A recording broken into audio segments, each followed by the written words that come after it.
All right, 8:33. Tennis World is focused on France this week for the annual French Open. The event kicked off Sunday and then runs through June 11th. That's right. And here with a preview of the year's second Grand Slam event, we welcome Tennis Channel's Tracy Austin live from Tennis Channel's LA studio. Good morning.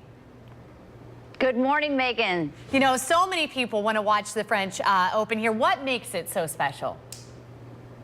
Well, first of all, it's in Paris. It's actually right in the center of Paris, one of the most beautiful cities in the world. Of course, all the top players are there, and it's the second major of the year, so everyone wants to take the title. Well, who is the favorite on the women's side? On the women's side, it's really completely wide open. And Megan, I can't remember a major in decades where it's this wide open, where we really don't have a clear favorite. Simona Halep from Romania has been playing extremely well on the clay, but she's never won a major title. So I can also talk about Venus Williams. She, I think, has an opportunity. She's the American that's 36 years old right now and a former finalist at the French Open, and she's been playing some fantastic tennis in the last year. And other than that, I think there are literally 8 to 10 women that have an opportunity to take the title. We actually might see a new champion.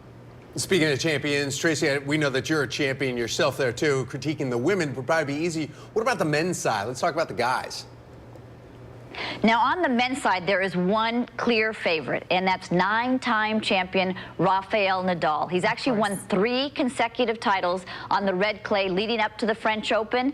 And also Novak Djokovic, world number 2 and defending champion, has started to play a lot better in the last week because he's really struggled with his tennis by his standards in the last 10 months. There are a couple of young guns, young talents that we've been talking about as the future of men's tennis. Well, they've just become contenders in the last week, and that's Dominic Thiem. He's 23 years old from Austria, and he actually beat Rafael Nadal in Rome. And then Sasha Zverev from Germany. He won the title in Rome, beating Novak Djokovic in the final. And he has a tremendous amount of talent. I think he's a future world number 1. And this is the start of it all. This is a long process. If you haven't been part of the French Open before, you know, at what point do you think things really get exciting? Actually, I think from day one, because men's and women's tennis is so deep. And actually, the French Open is the only tournament, the only major that is 15 days. So instead of starting on a Monday, it starts this Sunday. Tennis Channel will have first ball to last. I think when you start to get into the second week, that's really the business end, and you can start to touch the finish line, start thinking about maybe taking that title.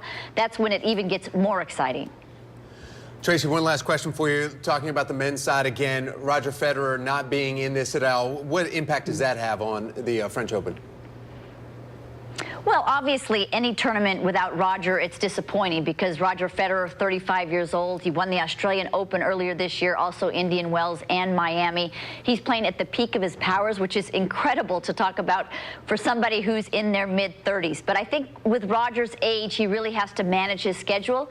He's really gearing towards winning Wimbledon again, and he felt that maybe playing on clay was a little tough on his body, and he's trying to make sure that he's not playing too many tournaments. All right, Tracy, thanks for talking with us this morning. We appreciate it. It's going to be exciting. Very exciting. All right. Thank you.